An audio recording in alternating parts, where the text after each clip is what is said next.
Buenos días, amigos y amigas de unas son de Rojas y otras son de Arenas. Volvimos otra vez después que el canal resolvió sus problemas, que dado el racionamiento eléctrico dañó algunos equipos.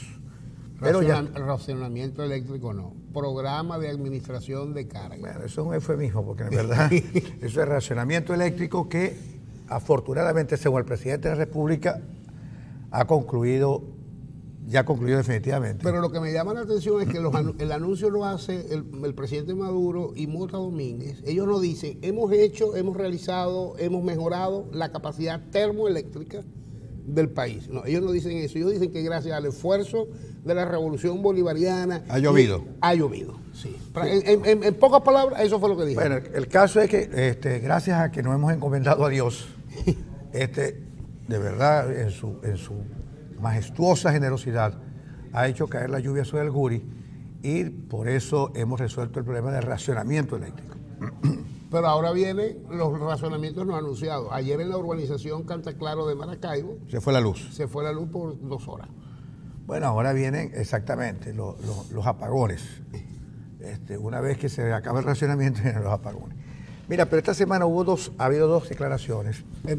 Primero vamos a darle la bienvenida a nuestra audiencia. Hoy es lunes 4 de julio. Hoy es lunes 4 de julio, Día de la Independencia de los Estados Unidos. Felicidades a todos los norteamericanos que viven con nosotros y comparten con nosotros acá en Venezuela. Son 240 años de la independencia de los Estados Unidos. Sí, 240 años de que se firmó un acta. El acta de independencia en 1776. Aunque por ahí ahora, como no tienen más nada que hacer, ahora empezaron a discutir si de verdad fue el 4 o el 3 o el 5. Bueno, no sea el 5, porque si es el 5 es por envidia, obviamente. Bueno, Y comenzamos el programa con un bello tema que refleja muy bien lo que es la inspiración, lo que es el sentido de la patria. El tema es de Franco de Vita, del norte al sur. Sí, señor, y además, chicos, es una pieza extraordinaria, ¿verdad que sí? ¿Nos pueden ver? Nos pueden ver, obviamente, por globaltv.com, globaltv65.com. Correcto. Nos pueden escuchar por Tu Guarapo y Hay Caracha. Nos pueden ver por Rojas y Arenas en la cuenta de YouTube. En el canal YouTube de Rojas y Arenas. Y también nos pueden ver hoy, nos pueden ver a través del Periscope, a través de la cuenta @ellibrero. Y por supuesto también por el canal 65 de Global TV. Señala bien. Estamos en todas partes. Pero te decía que hoy hay 2 declaraciones esta semana que uno puede leer como una crisis política interna del chavismo. Una de ellas es la de este fin de semana de Rodrigo Cabeza. Rodrigo Cabeza habla en Cuti. Sí, Rodrigo Cabeza dice que le envió una carta al presidente Maduro el pasado 15 de diciembre. Esa carta la presentó en sociedad este fin de semana en forma de folleto. Sí. ¿Por qué digo yo que es en Cuti, Elder? No sé por qué tú dices que es en Cuti. ¿Cuti cuál es el que...? Yo digo que es Cuti es sencillamente porque él ahí hizo grandes esfuerzos por disfrazar o hacer de una forma más potable lo que él le quería decir al presidente era que en 2 platos está equivocado. Está equivocado en todo lo que tiene que ver con el modelo y con la política económica. Por eso que yo digo que es Cuti, porque tienes que escudriñarlo muy bien allí. Pero a eso me iba a referir. Esa declaración de Rodrigo, donde la verdad pone otro titular que es bien interesante. Se refería a los dogmas inútiles a los que Maduro se ha aferrado. La otra declaración es de Nick Marevan, quien le pide que por hidalguía debe renunciar Maduro a la presidencia de la República. Esas 2 declaraciones pueden leerse como una crisis política dentro del chavismo. Es decir, lo curioso es que a estas alturas del partido, Rodrigo Cabeza, que es nuestro amigo y al que nosotros le tenemos mucho afecto, es nuestro colega en la Facultad de Economía, durante mucho tiempo Rodrigo compartió la inutilidad de esos dogmas. Y como ministro la defendió. Y además la defendió e implementó políticas económicas que estaban aferradas a esos dogmas inútiles y que nunca, por lo menos en público, nunca dijo absolutamente nada. Al contrario, llegó a decir que el IVA era un impuesto capitalista y sin embargo, él no solamente lo dejó vivo, sino que hasta lo incrementó un poquito. Nos metió aquel gamelote de que eliminando los 3 ceros, todo iba a ser más manejable, todo iba a ser posible. No, y al contrario, todo se tornó mucho más engorroso. Y hoy, de aquel Bolívar fuerte no queda absolutamente nada. Tan nada queda que nadie es capaz de ahorrar en moneda nacional, porque no vale absolutamente nada. Y además, ¿no? ¿Y con qué? Además, pues. Entonces hay que renovar el socialismo, dice en este titular de la versión final. No hay que renovar el socialismo, Rodrigo. Hay que cambiar el modelo. Toda la situación venezolana es por la aplicación de un modelo que siempre ha fracasado y que ha fracasado en todas partes. Lo que tú dices que han renovado el modelo y que hoy son economías más o menos exitosas, como Vietnam, Cuba y China, no es porque, es decir, se dieron cuenta obviamente que se estaban estrangulando esos países y que el hambre se había convertido prácticamente en una regularidad social, pero sigue habiendo una dictadura de un solo partido. Nosotros no queremos eso para Venezuela, nosotros queremos para Venezuela un modelo estrictamente liberal, chico. Y él lo dice ahí, él habla de liberación de mercado, de flexibilización del mercado, que no puede ser un triple cambio, habla de las condiciones jurídicas para atraer la inversión extranjera, la liberación del mercado y del estímulo a la producción, la liberación del mercado, y no solamente eso, la coexistencia del mercado como tal, de pleno derecho, con el Estado, sí, cumpliendo su misión de controlador y supervisor, el estímulo de las inversiones extranjeras, el tema de la confianza, de las garantías jurídicas y el estímulo a la inversión privada para estimular la producción. Bueno, sí, pero necesitamos sobre todo libertades políticas, que no las hay, libertad para los presos políticos. Es decir, necesitamos abrir el modelo, abrir definitivamente. No renovar el socialismo. 17 años son suficientes para haber probado una medicina que ha sido peor que la enfermedad que teníamos. Entonces, eso de renovar el socialismo, no. Eso ha fracasado, Rodrigo. Necesitamos un modelo que se abra, que capte el sentido y el sentimiento y el espíritu de esta época. De eso es lo que se trata. Hoy hay una realidad económica a nivel mundial. La globalización de la economía que va a terminar prácticamente comiéndose absolutamente todo, inclusive el llamado Brexit. La globalización va a terminar demostrando que la decisión de los ingleses fue la incorrecta, la inexacta, la inadecuada, y la que determinó que al otro día los ingleses fueran 30% más pobres que el día anterior, antes de votar por el referéndum. Hay una crisis política dentro del chavismo y hay una crisis política generalizada en todo el país, eso es obvio. Ahora, que esta crisis política se convierta en una crisis de Estado y que rompa la unidad interna del Estado, es un paso que tiene que producirse para que esta cosa se ablande, para dar salida a este modelo. ¿Por qué esta crisis política no se ha convertido en una crisis de Estado? Porque quien sostiene la unidad interna del Estado ya no es la renta petrolera, eso se acabó hace rato. Lo que mantiene la unidad del Estado como aparato, es precisamente el dominio y la hegemonía dentro de no hegemonía, la sujeción de los poderes públicos y fundamentalmente de las Fuerzas Armadas al Ejecutivo Nacional. Eso es lo que lo mantiene. Si esta crisis política rompe con la unidad interna del aparato del Estado, este régimen tiene prácticamente sus días contados. Pero hasta ahora el dominio con la sujeción de esos aparatos del Estado, especialmente del Tribunal Supremo de Justicia, del CNE y de la Fuerza Armada Nacional, es la que mantienen esta crisis en el estado actual en que está. Las voces de Enigma Areva, las voces de Rodrigo Cabeza a estas alturas pueden ser respetables, pero si no se movilizan con otras cuestiones, esta será una crisis política que podrá ser manejada por el gobierno nacional por la cantidad de obstáculos que ha puesto en el camino para el referéndum revocatorio y para dar una salida que no produzca consecuencias terribles y dolorosas para el país. Ahora, el manual de los regímenes autocráticos dicen que estos se sostienen mientras, durante y hasta el modelo económico y político sea factible hasta que pierda el apoyo popular y hasta que las filas internas, se resquebraje la unidad interna de su base política de apoyo, es decir, del partido. ¿Tú crees? Obviamente la primera estación está cumplida desde el primer momento, es decir, el modelo económico y político no solamente que era inviable, siempre lo fue, lo único es que se pudo pagar durante un tiempo con el manejo irresponsable de los recursos de PDVSA, sino que ya no es posible, ya no es viable porque no hay con qué pagarlo. El segundo estamento, el apoyo popular.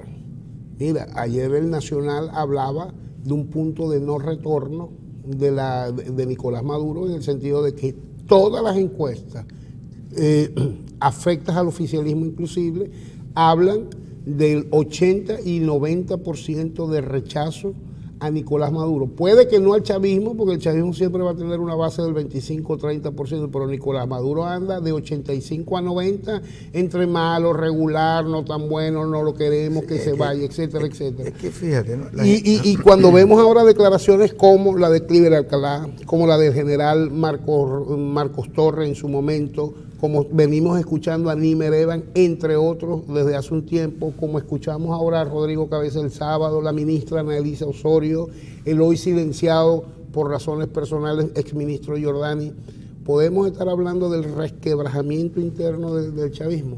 Sí, Juan Barreto también. Sí, yo creo que, por eso estoy diciendo, hay una crisis política de gran envergadura. Ahora, ¿cómo se transforma esa crisis política en una crisis de verdad real del Estado? La crisis del Estado que involucra ¿qué? Involucra muchas cosas al mismo tiempo, pero tiene soportes importantes el gobierno, tiene soportes importantísimos, el Tribunal Supremo es un soporte importantísimo que tiene el gobierno, el CNE es un soporte importantísimo que tiene el gobierno, la cúpula militar es un... renovada el fin exactamente, es un soporte importantísimo que tiene el gobierno. Los colectivos armados, esos a los cuales nos vamos a referir más tarde, esos que han abusado y han humillado hasta la saciedad a la sociedad venezolana, pero la semana pasada vivieron un capítulo especialísimo, inusual, en la ola de violencia que vive el país, y que lo vamos a referir más tarde, como es la violación de los derechos humanos y de la dignidad personal de unos muchachos que además son seminaristas.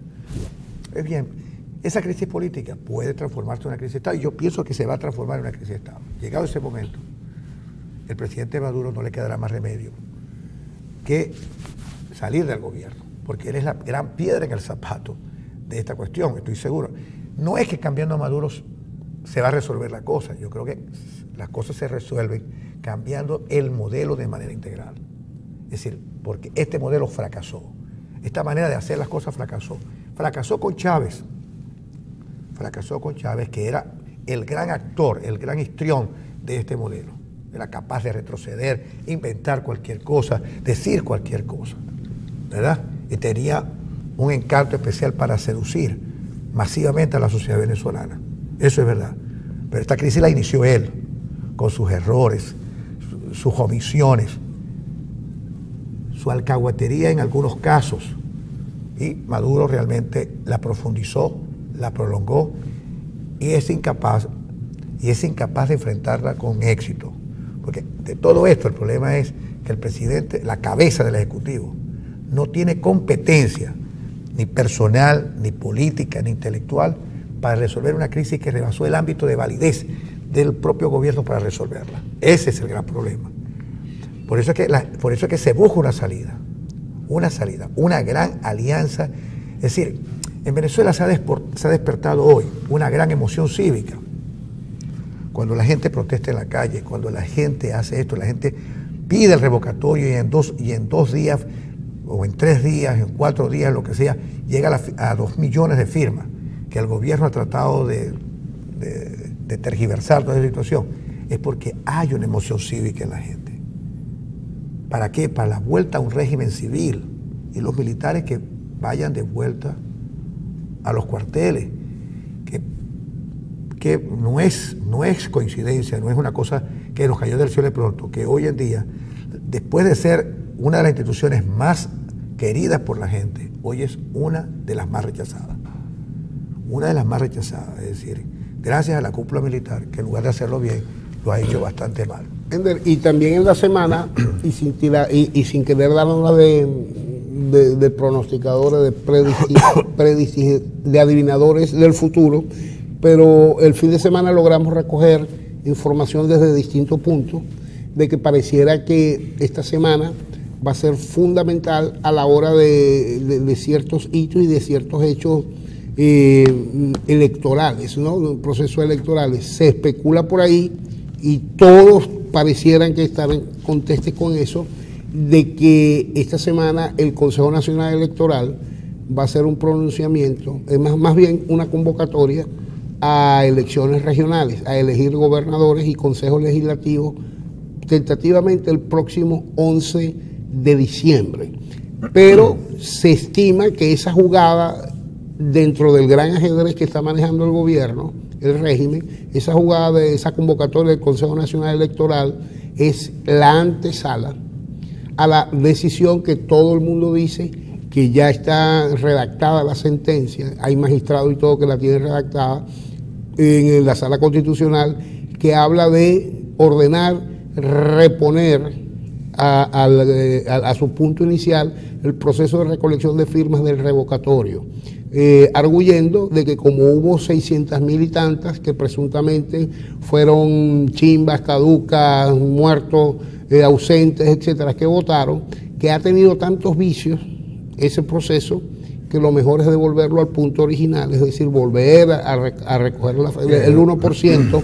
Y entonces pareciera ser que la jugada es, te voy a dar el proceso electoral de las regionales para el 11 buscando que la oposición, quienes dirigen la oposición, se distraigan en el tema de la selección de los candidatos, de la preparación a esa elección, y meter el contrabando de que pierda el interés el tema de la... Yo creo que la oposición no va a aceptar esa cuestión. Del revocatorio. No va a aceptar esa cuestión. Yo creo que ha hecho hincapié en que el revocatorio es la única salida de la crisis. Obviamente que sí. Es decir, no, yo creo que sería muy malo para la oposición. Ahora, sería un error que el TCJ argumentara, exigiera o sentenciara que volver al punto inicial, porque eso abriría la posibilidad de una enorme rebelión popular que no va a ser controlada por la Fuerza Armada, por los colectivos armados, y lo peor, es posible que tampoco sea controlada por el liderazgo opositor de hoy en día. Así es. Porque la gente hoy en día, el espíritu de la gente, la demanda de la gente, sobrepasó, pero en largo, a la propia oposición, cuantitativa y cualitativamente. De eso no hay duda. Es decir, la gente está enardecida, por decirlo de alguna manera, está irritada. La gente, yo interpreto que la gente ha ido 2 veces a expresar su voluntad en forma pacífica y democrática. El 6 de diciembre, cuando fue a renovar el Parlamento, fue una oportunidad al cambio, tranquilo, pacífico, sin violencia. Y cuando fue convocada a recabar el 1% para el revocatorio, al cual tenía derecho, a lo que no tenía derecho es a las exigencias que impuso el CNE, pero fue una muestra más de la paciencia, claro, y de la cultura democrática del pueblo de Venezuela. Ahora, tirarse una gañaza como esa que se dice, porque yo también he sido de la tesis la semana pasada, que se nos ha bombardeado por todos los medios con distintas especulaciones sobre lo que va a hacer el Tribunal Supremo, lo que va a hacer el gobierno en función del referéndum revocatorio de las elecciones de gobernador, como buscando desanimar y bajar la presión de la gente porque, no, ya nos van a hacer esto. Es decir, buscando que pierda el interés de la gente. Ahora, yo soy de los que creo que el régimen también pudiera estarse rifando. Bueno, no el régimen, los radicales que hacen vida política y que están defendiéndose a capa y espada por lo que llama Darwin Chávez el costo de salida muy alto para ellos, que se están agarrando y atornillando y nos pudieran estar poniendo en un disparadero donde la gente va a ir a la calle a reclamar lo suyo y pudiera irse a la calle precisamente a lo argentino, ¿no? Que se vayan. pero que se vayan todos. El régimen porque nos tiene donde nos tiene y la oposición porque a su criterio no ha logrado satisfacer las expectativas que ellos tienen, ¿no? Y eso es lo peligroso. ¿Qué queda después del que se vayan todos? La experiencia argentina no fue buena. 7 presidentes en una semana no se lo deseo a nadie. Sí. Yo creo que un escenario como ese, dada la enorme crisis que tenemos, la crisis es la mejor manera de conocernos. Es con la crisis que hemos conocido, pero al desnudo, la naturaleza, el carácter profundamente autoritario del régimen y dictatorial. Es la crisis quien lo devela. La crisis también nos develó la naturaleza de la propia oposición y de las fracturas internas que ésta puede tener, pero que obviamente, actuando con cierto realismo político, entiende que lo único que puede resolver este problema es la unidad interna de la oposición. Pero la crisis ha revelado muchas cosas. Nos ha revelado que somos un país de una pobreza increíble, nos ha revelado que somos un país del cuarto mundo, nos ha revelado que hay hambre. Es decir, la crisis es una cosa increíble. La crisis nos puso un país frente a nosotros que nosotros nos negábamos a ver. Pues bien, el único que no ve es el actor que puede leer mejor la crisis, que es el propio gobierno. Y los negociadores que en su nombre están tratando de buscar un acuerdo vía diálogo. El expresidente Rodríguez Zapatero, Martín Torrijos y Leonel Fernández, que insisten inclusive en llevar a la oposición una reunión no formal en República Dominicana buscando un acuerdo.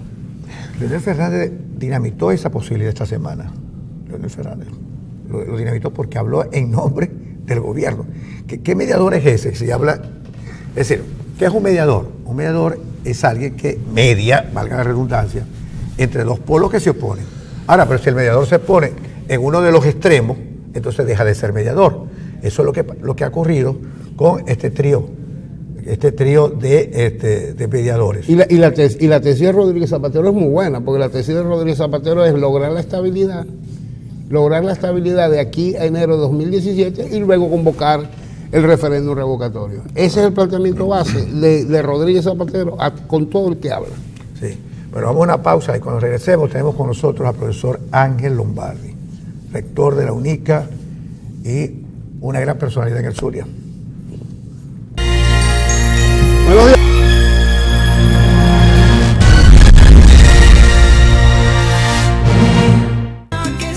Aquí seguimos junto a Ronald Rodríguez y ahora vamos a conversar con el profesor Ángel Lombardi, rector de la UNICA. Todo el mundo lo conoce, más bien los desconocidos somos nosotros. y de él queremos conversar de muchas cosas. Pero primero que nos dé una nota de color. ¿Cómo estuvo el bazar ayer de la Universidad de Ciudad Costa? Excelente. Sí, nosotros estamos desarrollando una fundación por la crisis económica, etcétera. Estamos desarrollando una fundación para buscar recursos, un grupo de personas que nos quieren ayudar.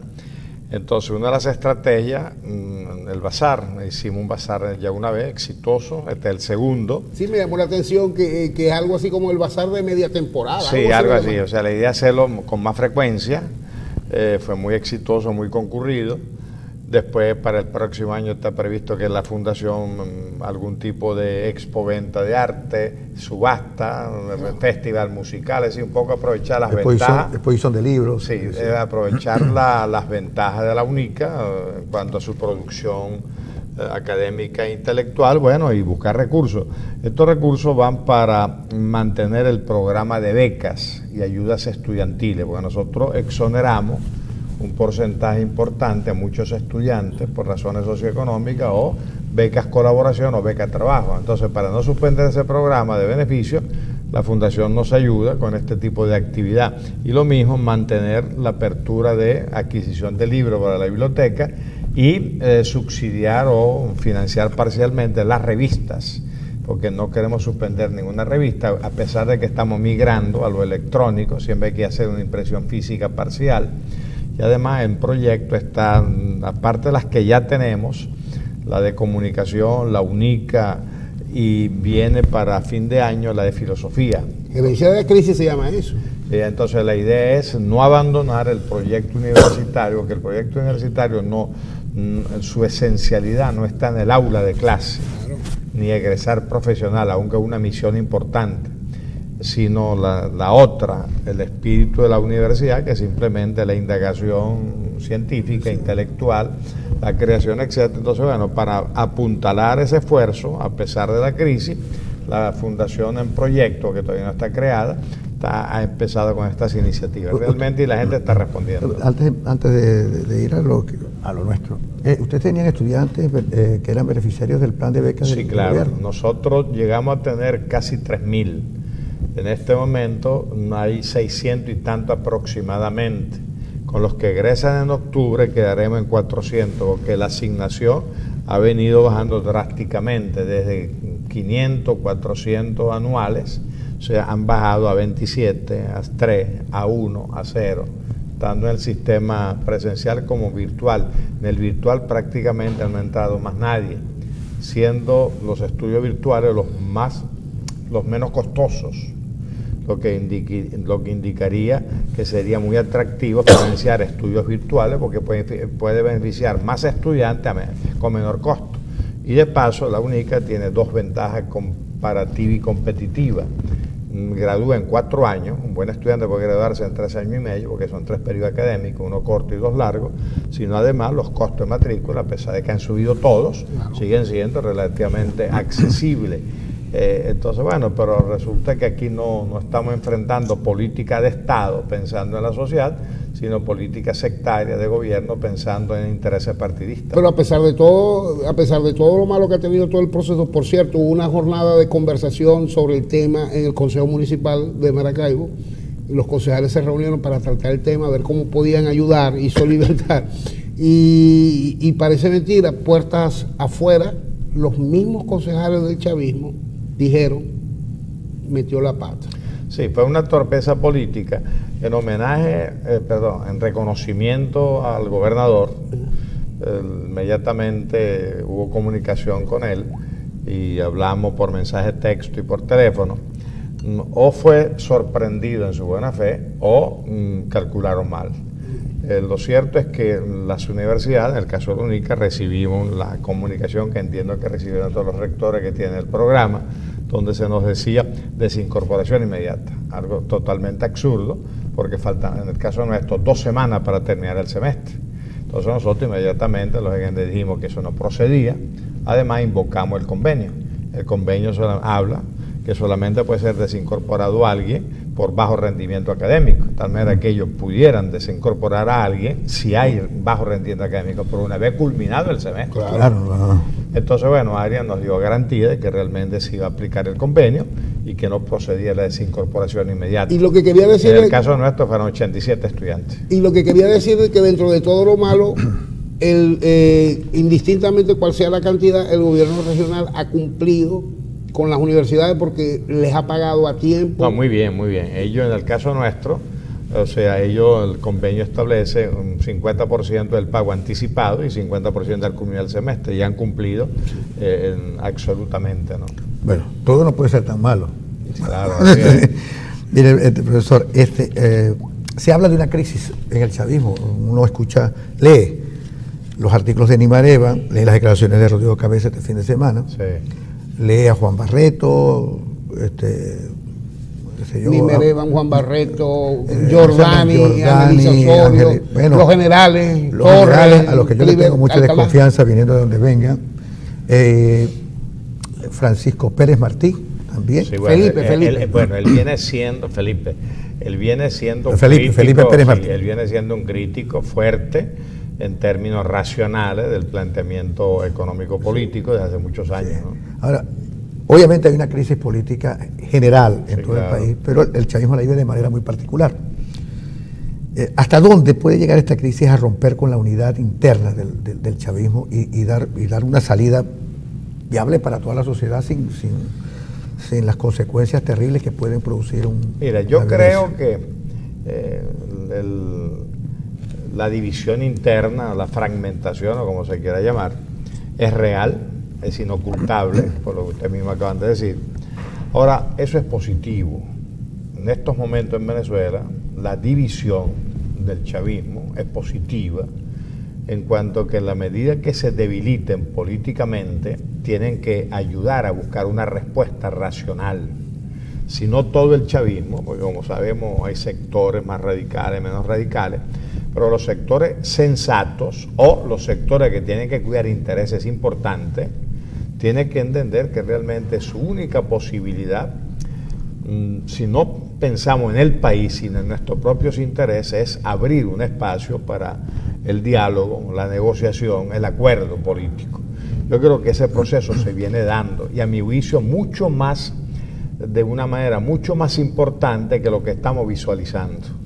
Porque a veces un lenguaje hacia afuera, agresivo, polarizador, está escondiendo de pronto conductas o actitudes disimulada de conversación. Yo creo que hay contacto con ciertos sectores, entre ciertos sectores, y eso es positivo en el actual escenario venezolano, porque nosotros definitivamente tenemos que apostar siempre, con inclusive a riesgo de equivocarnos, a la racionalidad de la solución de las crisis y no a la confrontación para solucionar crisis, ¿no?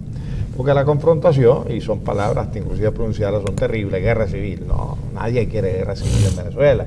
Tuvimos 100 años de guerra civil, hasta 1903, cuando Gómez, en el gobierno de Cipriano Castro, pacifica a los caudillos por la fuerza. O sea, tuvimos 100 años de guerra civil, entonces en Venezuela eso hay que eliminarlo en nuestro diccionario, ¿no? No queremos guerra civil, no queremos golpe de Estado. O sea, el cuartel, o sea, la institucionalidad militar tiene que cumplir su rol constitucional y punto. Ni ser guardianes del poder, ni ser el medio importante para llegar al poder, ¿no? Sino que esto hay que dirimirlo en términos civilizados, civiles, democráticos, ¿no? Ahora, para que eso se dé, tiene que haber una mesa de negociación, o sea, en política, la palabra negociación, inclusive en los matrimonios hay que negociar, en la familia hay que negociar, en los negocios hay que negociar. ¿Por qué? Porque hay un aspecto que la gente olvida con mucha frecuencia, que es un aspecto no gramatical, sino psicológico. El nosotros siempre se conjuga en el yo. O sea, aquí estamos tres, pero ninguno de los tres está renunciando a su yo. Y si hubiera una discusión, cada yo trataría de imponerse al otro, ¿no? De manera razonable quizás. Entonces hay que negociar. El diálogo es una palabra muy linda, pero el diálogo implica unas precondiciones que son difíciles que se den. En primer lugar, el reconocimiento del adversario, el respeto. En segundo lugar, gestos concretos de negociación que lleven al diálogo. Por ejemplo, no puede haber diálogo sin liberación de los presos políticos.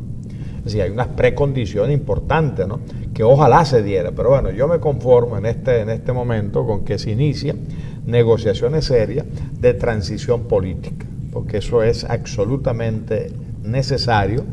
Y lógicamente yo creo que la matriz de opinión que hay que tratar de ayudar a crear, tanto en el sector gobierno como en el sector oposición, es que no estamos enfrentados dos mitades de manera maniquea, sino que hay actores políticos que, sumado el PSUV y los partidos de oposición, no llegan al 30% de la opinión pública. El 70% no se siente expresado por los partidos políticos de ningún lado, aunque cuando vayamos a votar, la mayoría nos inclinamos por la oposición, lógicamente, porque este gobierno, sus políticas han fracasado. Porque el problema no es enjuiciar a Maduro porque es alto o es bajo, o es radical o irrespetuoso, sino que sus políticas terminaron de arruinar el país. Y eso está afectando a todo el mundo. Eso. Ahora, en ese proceso de transición, porque obviamente yo creo que la transición ha comenzado.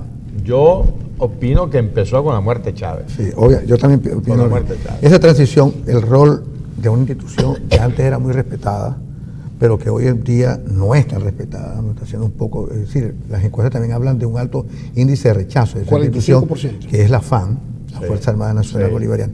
¿Cuál creía usted que va a ser el rol de esa Fuerza Armada? ¿De tutelar el proceso de transición o definitivamente de entender que tiene que cumplir el rol constitucional de defender la territorialidad, la soberanía, esas cosas que la Constitución le consagra? Vamos a hacer una precisión sociológica. o sociopolítica o sociocultural política. En Venezuela, tradicionalmente, las Fuerzas Armadas han sido actores políticos. En todas partes tienen influencia política y en algunas partes tienen monopolio de la política. Pero en Venezuela han sido actores políticos. Y hay una anécdota de Vallenilla Lanz, hijo, el ministro del Interior de Marco Pérez Jiménez, que es muy ilustrativa, ¿no? Él refiere que en el año 52, cuando se robaron las elecciones, etcétera, entonces hay una reunión social donde está presente Jovito Villalba, en ese momento cabeza visible de la oposición, que había ganado las elecciones, y Marcos Pérez Jiménez. Entonces Villalba aparentemente le reclama, pero de manera civilizada: mire, general, que ustedes nos quitaron las elecciones y tal. Y pues recuerda que Villalba tenía la muletilla de mi partido y yo, ¿no? Entonces Pérez Jiménez, en su manera tachirense, parca de hablar, le dice: doctor Villalba, mañana yo lo invito al desfile de mi partido político, que era el 5 de julio, claro, los próceres. Sí. Entonces, Venezuela, el militar ha sido un actor político primordial, fundamental, y lo sigue siendo. Y lo va a seguir siendo, porque eso no cambia de un día para otro, ¿no? Para regresar a esa institucionalidad constitucional. Ahora, yo quiero entender que en las Fuerzas Armadas hay racionalidad, igual que hay talibanes, como en los partidos políticos, igual que hay corruptos o gente honesta, decente. Hay muchísima gente honesta, porque al fin de cuentas, en la estructura del Estado, la institucionalidad militar es fundamental, tan importante como el Poder Judicial o el Poder Electoral. Entonces yo quiero apostar a la racionalidad de los sectores militares, que van a tener que pensar cómo salvamos a la institución para ayudar a salvar a Venezuela en términos de estabilidad política.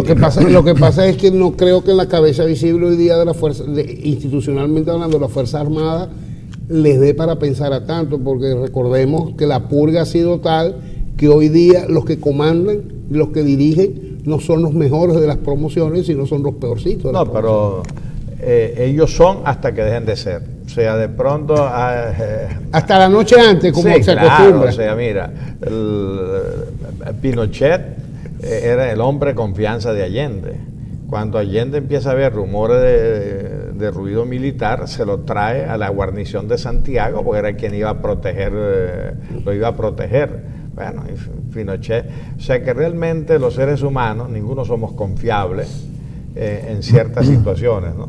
Aparte de que hoy, la cúpula de hoy, mañana puede que no esté. E inclusive, yo decía, esto es una hipótesis sin demostración.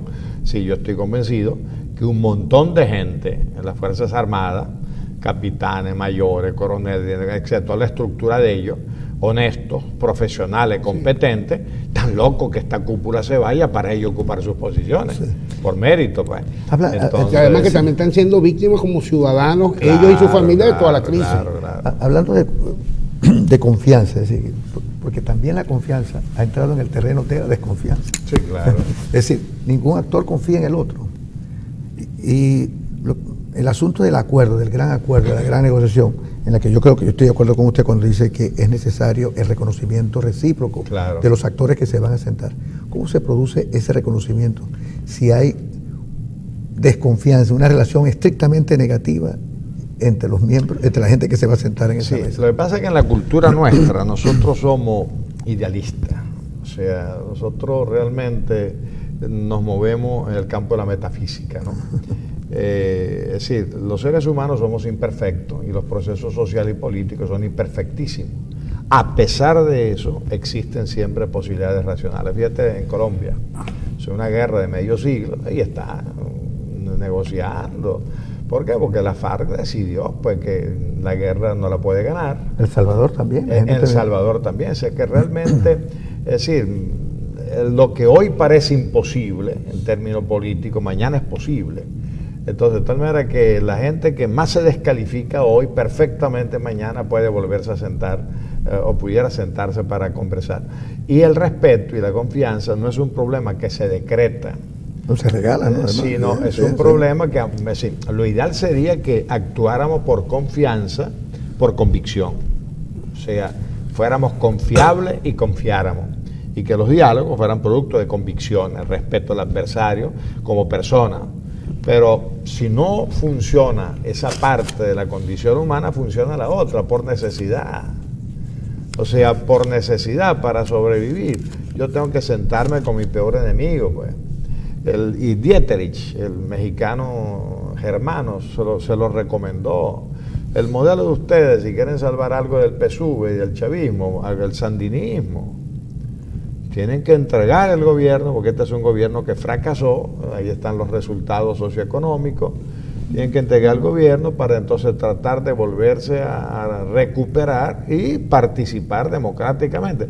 Porque en Venezuela lo importante no es quién viene, ni quién gobernó, ni cómo vamos a salir de este gobierno, sino que hay que recuperar un proyecto democrático interrumpido y perfeccionable. Porque yo no estoy propugnando la democracia puntofiguista ni bipartidista. A eso iba. Cuando habla de recuperar lo que había. No, yo no hablo de recuperar lo que había, yo hablo de superar lo que había antes y ahora para seguir desarrollando el proyecto democrático. Recuerda que el proyecto democrático venezolano es un proyecto, como se dice, de la democracia es perfectible, en abstracto, como teoría, pero después está la democracia en cada país, y en cada país tiene sus hitos, su etapa. El proyecto democrático venezolano surge de las entrañas de la sociedad petrolera de los años 20-30, que ya se viene empezando a formar. En términos políticos, historia política venezolana, la primera manifestación orgánica, visible, importante de ese proyecto democrático fue López Contreras, su gobierno. El tipo se recorta el mandato, se quita el uniforme, se pone de civil, y con el Plan de Febrero, donde el arquitecto aparentemente fue Adriani, un grupo de venezolanos ilustres, con el Plan de Febrero se inicia la modernización de la política venezolana. Después Medina, por las características de la guerra, porque la gente dice, no, él era buena gente y no tenía preso político. No tenía preso político porque el Partido Comunista era aliado de su gobierno por orden de la Unión Soviética, porque eran aliados de los gringos en la Segunda Guerra Mundial. Pero bueno, hubo una apertura política allí, ¿no? Después la alianza del 45 fue un sector militar joven, Pérez Jiménez lo encabezaba, líder visible, Llovera Páez, Mario Vargas, etcétera, y Betancur, ellos fueron aliados. Y Mario Vargas se queda con Betancur. Claro, después en el 47 viene la instauración formal de la democracia de masas, con la Asamblea Constituyente y cuando se aprueba el sufragio universal. Después recuperamos, eso se interrumpe con Pérez Jiménez, y recuperamos la democracia de partido en el 57-58. En aquel momento la sociedad venezolana se expresaba en el partido político, en términos políticos. Se reunía Betancur, Jóbito y Caldera, y Gustavo Machado, y representaban al 100% de la opinión pública política venezolana. Entonces, después tuvimos, una etapa luminosa de la historia venezolana en términos políticos, socioeconómicos. Después viene la crisis de esa élite en los 80-90, que fue la crisis del rentismo petrolero. Eso está estudiado.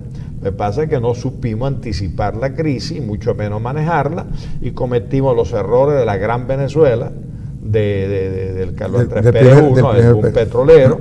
Como dijo Pérez Alfonso, no pudimos metabolizar tanta plata. Entonces, bueno, los excesos, la gordura y los excesos, incluida corrupción del primer boom. Y después entonces, cuando no habíamos terminado de resolver la crisis del primer boom, viene el segundo boom. Pero en el trayecto, ¿qué pasó? Tuvimos el comienzo de la inflación en Venezuela con el Viernes Negro, que empezó y no ha terminado. Tuvimos la inquietud social no canalizada ni los problemas resueltos. Tuvimos el cuartel otra vez pretendiendo convertirse en el Mesías Salvador del país. Tuvimos, la aventura política del chavismo, que yo acabo de calificar en Twitter como un error histórico, en donde se equivocó muchísima gente, y en este momento tenemos que recoger los vidrios rotos del modelo petrolero, recoger los errores políticos cometidos por tanta gente, los errores políticos y sociales cometidos por todos nosotros, porque nosotros también formamos parte del problema, no solamente la solución, y entonces hay que seguir construyendo el proyecto democrático en donde todos somos reconocibles, incluido el chavismo. Thais Peñalver remarca en su libro La conspiración de los 12 golpes que todo ese proceso que usted ha narrado ha sido o tutelado o bien sea construido a la sombra del partido en armas en el poder, que siempre lo quiso y lo alcanzó, no el 4 de febrero, sino en el 98 vía electoral. Sí, pero en estos análisis tú no puedes convertir el protagonismo militar ni como un fatalismo, ni como una maldad, sino como una realidad.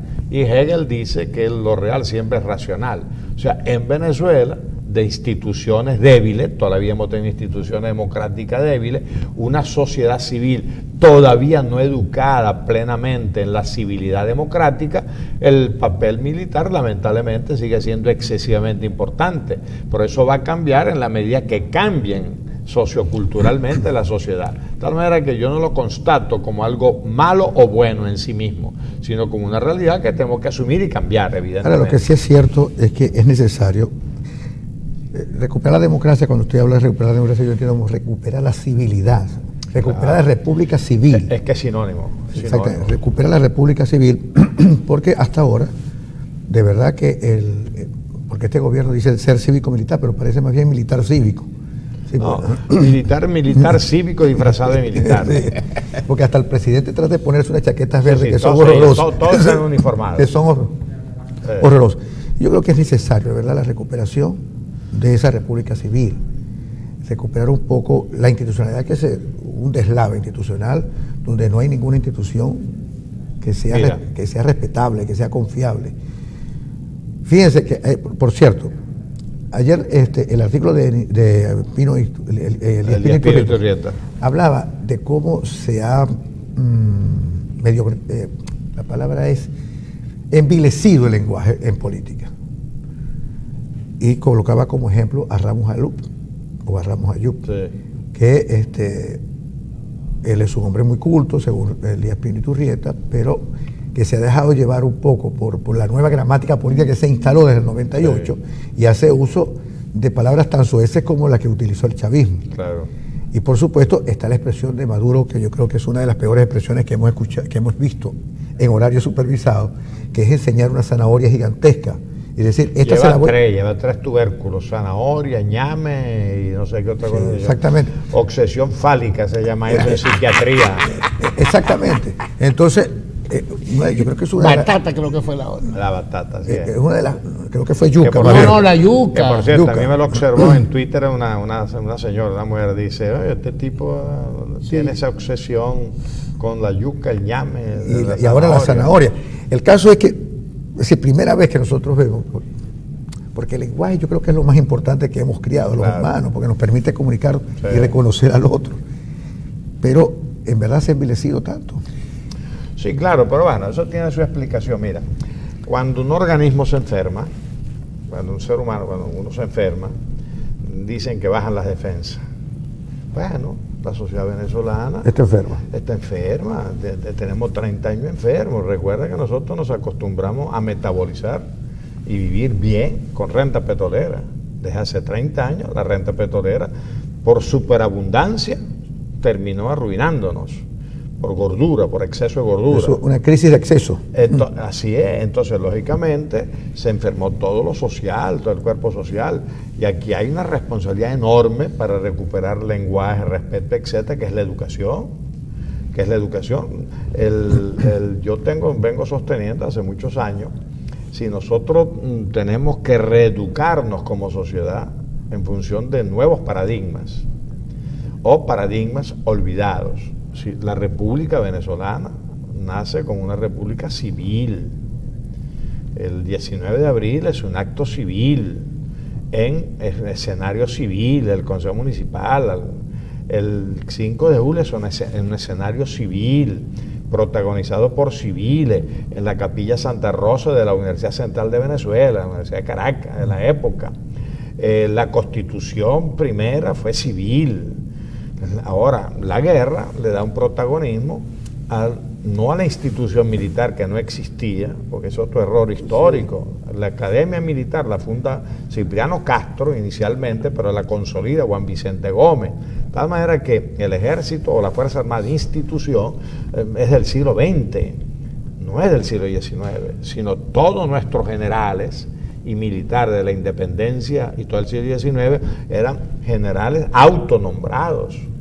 O sea, con muy rara excepción. Que venían del mundo civil. Totalmente. Rector, pero yo creo que el reclamo, y yo estoy de acuerdo con él, yo creo que el reclamo de Elías Pino Iturrieta hacia Henry Ramos es que, por más que a nosotros nos guste y nos causó gracia la forma como lo hizo, es que tú no te puedes comportar igual que nosotros, y que esto no es un quítate tú para ponerme yo, pero eso... Estamos de acuerdo. Vamos a decir que este es un exceso o una debilidad populista, Ramayú.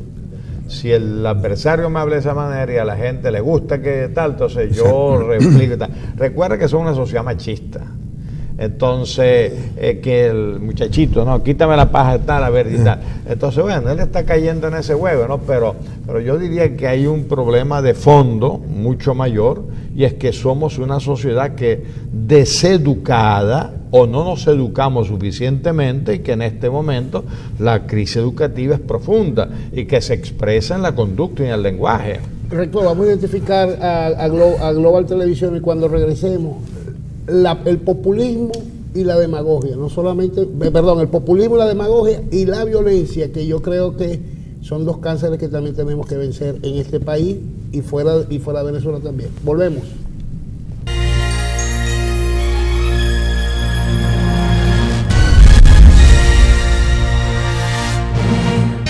Aquí seguimos, estamos conversando con el profesor. Estamos hablando de la agenda del próximo programa. Estamos hablando de la agenda, que vamos a hablar de cine, porque el profesor Ángel Lombardi es de verdad un amante del siglo XX, ¿no? un amante del cine, y además nos acaba de dar una sentencia que yo creo que lo podemos recoger en el próximo programa que lo invitemos. Okay. El cine es la síntesis de todas las artes. Todas las artes, la cultura del siglo XX. Sí, señor. Pero hablamos de las Fuerzas Armadas, del TCJ, que sí. Y yo siempre he dicho que durante 17 años Chávez, fundamentalmente Chávez, y el chavismo en general, crió enclaves autoritarios en la sociedad venezolana. Es decir, no es que, sino que hoy está instalado en la sociedad venezolana y que se expresa muy bien en los llamados colectivos. Los colectivos dieron una demostración esta semana increíble. Desnudaron, golpearon, humillaron a unos seminaristas en Mérida. Que de paso, yo no creo que nadie en el gobierno, ni el nacional ni el regional, les haya ordenado que hicieran eso en particular. Pero esa es la forma de ellos de asumir su lucha y su... Sí. Mira. Ahora, ¿usted cree, profesor, disculpe, que hay en un gobierno de transición hay la fuerza fundamental y el liderazgo fundamental para desmantelar esos enclaves autoritarios que se han ido formando en estos 17 años a lo largo y ancho de la sociedad venezolana? Mira, precisamente ahí está la importancia de las Fuerzas Armadas. Si las Fuerzas Armadas representan constitucionalmente el monopolio del poder, de las armas, el monopolio, bueno, para eso está, para garantizar a los venezolanos seguridad. O sea, la Fuerza Armada, en su estructura, la de antes y la de ahora, ¿no? O sea, porque la Guardia Nacional, aunque se desvirtúa al convertirse en fuerza represiva, realmente la Guardia Nacional es una policía nacional. Ese es el proyecto original cuando lo crea López Contreras en el 36. Y era una imitación, entiendo que en aquella época la ley se copió de España, de la Guardia Civil Española, que era una guardia frontera, de aduana, de control rural, etcétera, ¿no? Bandidaje rural. Bueno, hoy la guardia de hoy está desvirtuada, y yo creo que la gente que respeta la institución Guardia Nacional desde sus orígenes hasta hoy debería revisar realmente esta conducta, porque el gobierno que venga va a tener la tentación fuerte de eliminarla o cambiarle el nombre, ¿no? Que eso de paso es un viejo proyecto del 4 de febrero, de toda la vida. Entonces... y del mismo componente armado que nunca los ha reconocido a ellos como tal. Y las policías, recuerden que en Venezuela tradicionalmente estaban dirigidas por Guardia Nacional, es decir, el concepto era unas policías, Guardia Nacional con frontera, aduana, etcétera, y las policías con oficiales de la Guardia Nacional para el orden público y la delincuencia. El orden público interno. Sí, entonces es muy importante que se recupere esa necesidad de orden, no orden arbitrario ni orden, violento, sino un orden legal que le permita recuperar la ciudadanía, o sea, la plenitud de la civilidad democrática que es la seguridad, pues. Entonces, por eso es importante entender que también las Fuerzas Armadas tienen que participar en cualquier proceso de transición, no solamente como una fuerza importante en este proyecto político actual, sino por necesidad de gobernabilidad, además por mandato constitucional, pues ellos son los garantes del orden de la seguridad del país. Hablando de la simbología que ha creado el régimen en estos 17 años, que mencionamos hace rato, pero fuera de no estábamos al aire de esa acción de Ramos Ayub, de quitar los retratos de Chávez y qué sé yo.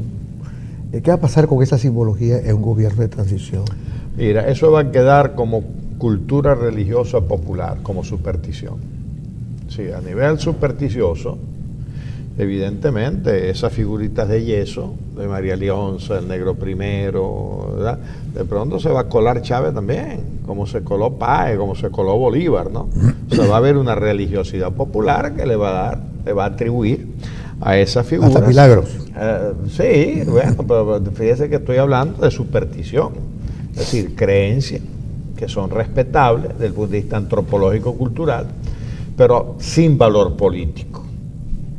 Entonces yo creo que el problema no es que un grupo quiera adorar a Chávez o a Bolívar o a cualquier figura de yeso o de cartón y atribuirle poderes mágicos. Eso no tiene ninguna importancia, eso es importante para esa persona y eso se respeta. Y eso se le llama inclusive religiosidad popular en los textos de antropología, etc. Ahora, el problema es cuando tú esa religiosidad popular la quieres convertir en fuerza política y en actor político. Entonces ahí sí no podemos permitir que la superstición actúe como fuerza política, porque nosotros no somos una tribu de las cavernas, ¿no? Somos una sociedad moderna que aspira a vivir en el siglo XXI, no en las cavernas. Entonces son dos cosas diferentes, pues. O sea, el culto popular religioso que se respeta, y otra cosa es que esa superstición gobierne la República, que es un poco lo que está sucediendo con este culto del cuartel de la montaña. ¿Qué pasó? No hay ningún cuartel de la montaña, es el museo militar donde Chávez se rindió. O sea, que eso tampoco hay que decir, porque hay que desacralizar esas cosas, ¿no? Y con respecto a los colectivos armados, lamentablemente es una vieja costumbre política de los aventureros de la política, de los dictadores. Fíjate, Luis Napoleón, el famoso, después Napoleón III, utilizaba la delincuencia armada en París, o sea, la delincuencia para sus colectivos, esa época tenían otro nombre. El dictador argentino Rosas montó los mazorqueros, que eran con un pañuelito rojo, por cierto, que eran los que golpeaban a los adversarios políticos, ¿no? Después las famosas camisas pardas hitlerianas y falangistas franquistas y las camisas negras de Mussolini. O sea que realmente, después aquí en Venezuela tuvimos los cabilleros de Miquilena y los cabilleros adecos, ¿no? O sea que realmente el utilizar grupos armados para amenazar es una vieja costumbre de ciertos grupos políticos que convierten a la violencia en ideología, porque el problema es ese. El problema no es que yo utilice un grupo anómalo para lograr ventaja política, sino que lo hago con permisividad de la ley, con ceguera de la autoridad, y creo que y llego a creer que la única ideología exitosa para la política y alcanzar el poder es la violencia. Sí. Esa es la parte peligrosa, ¿no? O sea, la parte fascista. ¿Cuánto? Le iba a preguntar eso. Salvando las distancias que hay y de contexto, ¿no? No es lo mismo Europa de ascenso del fascismo con la Venezuela de hoy. Pero ¿cuánto de fascista hay en este proyecto Bueno, yo no sé si soy original, pero yo no lo he leído en otra parte, entonces lo he inventado yo hasta que me digan que no, cuando aparezca alguien antes que yo que lo haya usado. Yo cada día utilizo, a mí no me gusta utilizar el concepto de gobierno cuando hablo de este gobierno, sino régimen. Yo también trato de sí, porque en la medida que Maduro dice que él está allí porque Chávez lo puso allí, en la medida que ellos dicen que están ahí, que Chávez vive y el legado, entonces ya no es un gobierno, es un régimen, que es lo que Cabeza entiendo que está criticando, que la economía no responde a ideologías, es una disciplina. Bueno, entonces este es un régimen es un proyecto hegemónico, cuya inspiración no inicial, porque hay una protohistoria o una prehistoria, que era el árbol de las tres raíces, ya olvidada, el Samandegüera, etcétera, sino después viene, o sea, el compromiso con el castrismo, que es la versión comunista del Caribe de la Guerra Fría. Entonces, de ese castrocomunismo, o sea, al chavismo, al final terminaron fascio-comunista. O sea, ese es el término que yo estoy utilizando para referirme al régimen y su conducta, su actitud, lo que ellos representan. O sea, la violencia fascista irracional y el comunismo como fórmula, o sea, salvífica de una sociedad que, aunque no funciona, se sigue pensando que realmente esa es la solución.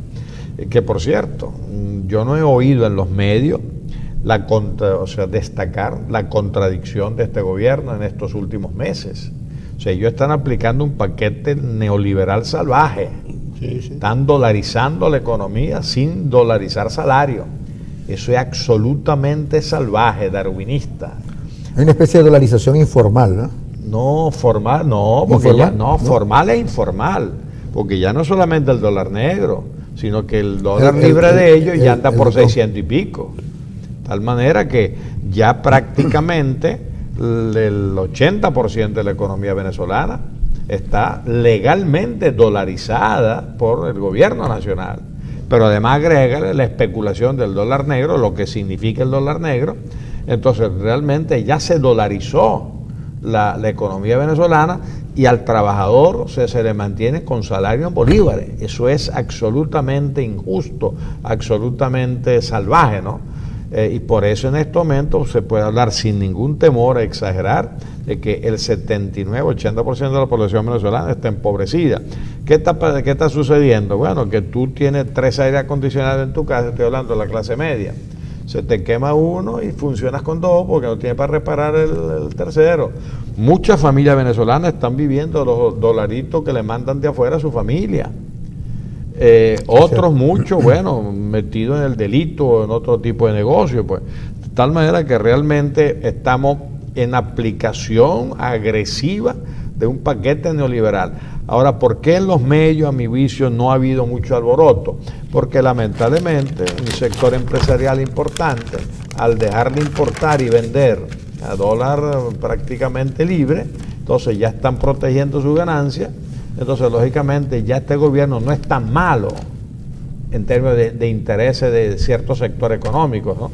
Porque ese paquete yo pienso que debería aplicarlo otro gobierno, pero ese paquete. Ese mismo paquete, claro. Entonces tenemos la contradicción de que un gobierno con actitudes de violencia de calle fascista, con los colectivos, etc. Tenemos un gobierno de lenguaje y actitudes hegemónicas comunistas. Y una economía, o sea, la diabla, con un paquete neoliberal y un salario de hambre. Esto es, sí, Borges lo llamaría oxímoron, ¿no? Sí.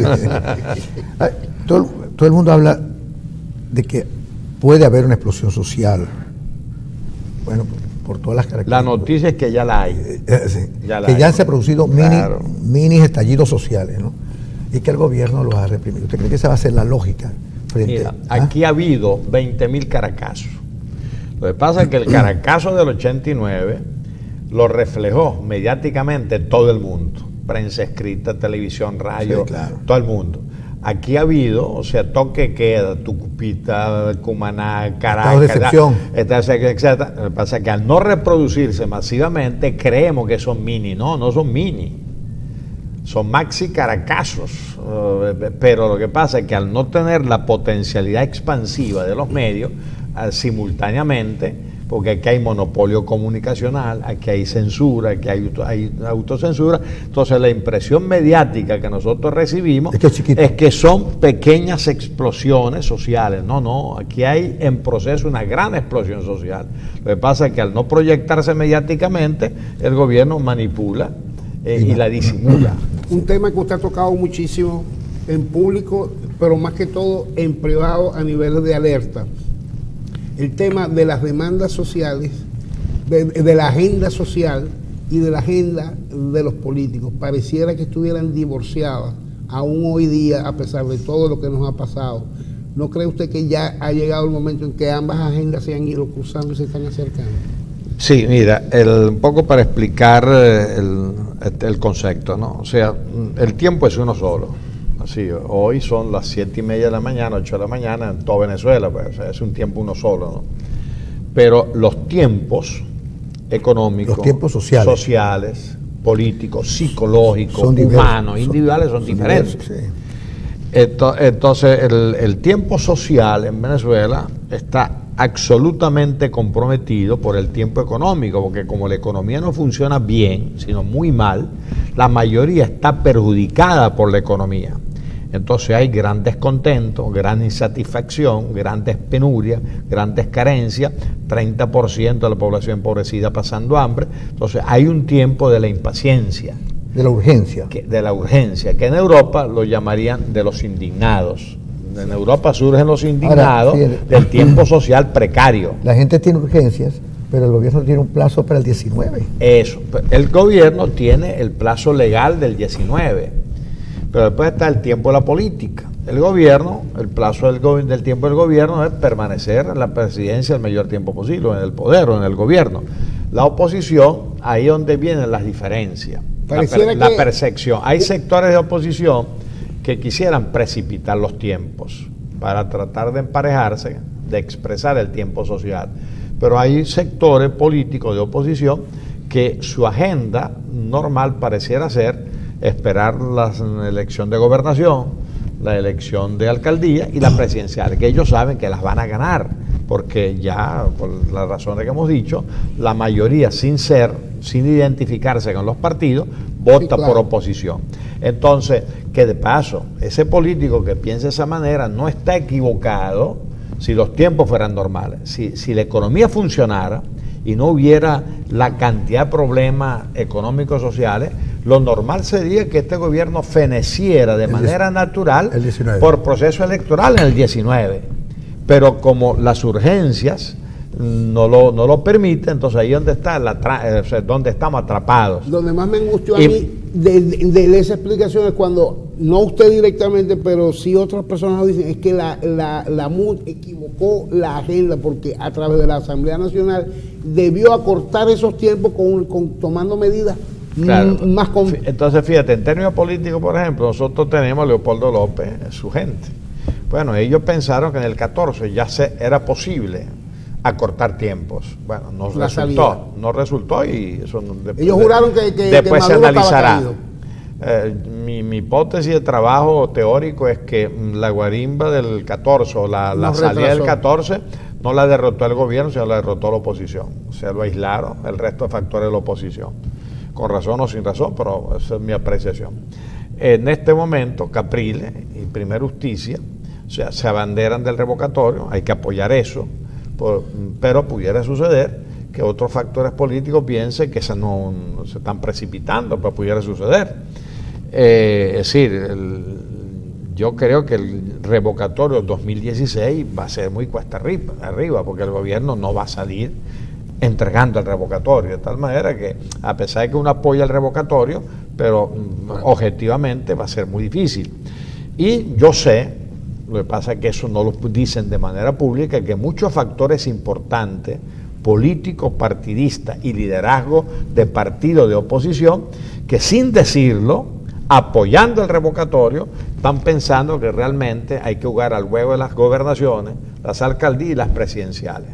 O sea que algunos políticos están buscando los 2 años, el gobierno está buscando los 2 años, otros están buscando el año y otros están buscando precipitar las cosas. Entonces, por eso el panorama luce confuso, porque no hay una direccionalidad, sino hay simplemente una cronología que imponen las reglas electorales, pero frente a ella hay diferentes opiniones y diferentes opciones. Ahora hemos dicho aquí... Disculpa que te interrumpa porque me interesa el punto. ¿Debió ser más agresiva la Asamblea Nacional desde los comienzos? Me explico. Lo que está anunciado que va a ser esta semana no debió ocurrir en enero o febrero. Me refiero a la presunta medida de revocar la elección de los magistrados. Mira, el problema de la Asamblea Nacional se explica. No existe una Asamblea Nacional políticamente con una sola voz. Nosotros sabemos que realmente la MUD no existe como organización política. Alianza electoral. Tampoco no es una alianza electoral. La MUD es una mesa, una definición física. Donde nos sentamos nosotros se llama MUD. Antes eran 30 y tantos grupos y ahora son 4 partidos que deciden por escrito, por convenio escrito, de tal manera que Chuo Torrealba no representa a nadie. Yo le tengo mucho aprecio y respeto a él, pero él es lo que dirían en el Vaticano un portaparole, o sea, el que verbaliza los acuerdos y la cara visible, pero si él quiere movilizar 10 militantes de algún partido, no puede, porque el partido tiene el control de su militancia. De tal manera que realmente estamos hablando, cuando decimos MUD, es una mesa o un espacio para establecer acuerdos electorales. Pero en esa mesa, cada partido tiene su agenda, válida, lícita, no la critico, nadie es mejor que nadie. Entonces, lógicamente, en la Asamblea Nacional están reflejados, o sea, tuvieron que votar quién iba a ser el presidente de la Asamblea. Entonces la Alianza Un Nuevo Tiempo, AD y otros grupos le dieron la presidencia a Ramayup. Pero en cola, acordado, está Borges. Borges es jefe de la fracción mayoritaria, en teoría de todos ellos, pero Borges no puede hablar en nombre de la fracción de AD ni del otro, si no consulta previamente. De tal manera que cuando la Asamblea Nacional establece unas expectativas unitarias, va a defraudar necesariamente porque no está constituida unitariamente. Porque unitariamente solamente sería posible si se pusieran de acuerdo en una estrategia, en una táctica y un programa. Claro. Entonces, por eso cuando se dice como el pacto de Punto Fijo, no, es diferente. El pacto de Punto Fijo fue un acuerdo para establecer una transición y un proceso electoral donde cada partido... Y un programa mínimo además, ¿no? Sí, pero el programa mínimo era básicamente que si yo gano, tú formas parte de mi gobierno.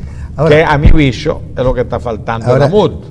Que si yo gano, tú formas parte de mi gobierno. Al lograr ese acuerdo, los economistas y los expertos se encargarían de establecer el programa de gobierno. No te hemos dicho que la oposición, de cierta forma, la oposición organizada, pero hemos hablado de la gente, pero hemos hablado de la gente en abstracto, ¿no? La gente. Sí. Y hemos dicho que la gente, como en su espíritu y en su emoción opositora a este gobierno, por las razones que hemos dicho, es superior a la MUD. Y yo pienso que esa gente va a terminar imponiendo su propia manera de hacer las cosas, sí, y va a empujar a la MUD a hacer política por la emoción que la gente mueve en la calle y es decir, y esa emoción se va a materializar organizativamente de una u otra manera. Mira, yo estoy de acuerdo contigo en que la gente somos más importante que el partido o cualquier organización. El drama de la sociedad civil venezolana es que no está organizada. Fíjate, en España, cuando surge el movimiento de los indignados, derivaron 2 grupos políticos importantes que están disputando el poder, Podemos y Ciudadanos.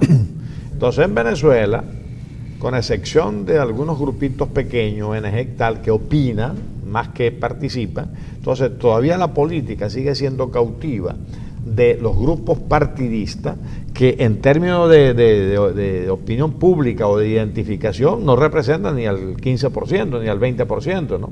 Pero en la práctica, mientras la ciudadanía se diluye en pequeñas organizaciones sin crear alternativas políticas a los partidos conocidos, realmente terminamos siempre cautivos votando por la oposición. De tal manera que yo creo que hay unas debilidades allí que todavía no se han logrado desarrollar como alternativa política importante, ¿no? Una cuña antes de irnos. El rector Lombardi, siempre que aparece en los programas de televisión, siempre carga una publicación de él o alguna promovida por el Fondo Editorial de la Universidad Cecilio Acosta, lo que siempre me ha llamado la atención y me ha causado grata impresión, ¿no? No todos los rectores se aparecen iguales. Porque no todos los rectores escriben. No, pero no necesariamente escribir, porque puedes tener la sensibilidad y la conciencia de la importancia de las publicaciones. Historia e identidad, rápidamente, rector. Sí, no, bueno, ahí recojo una conferencia que di en Bogotá y una conferencia que di aquí en Venezuela sobre una temática muy parecida. Es decir, que este es un concepto interesante a nivel teórico-político, ¿no? O sea, la modernidad se nuclea en torno al modelo de la Revolución Francesa, con su libertad, igualdad y fraternidad.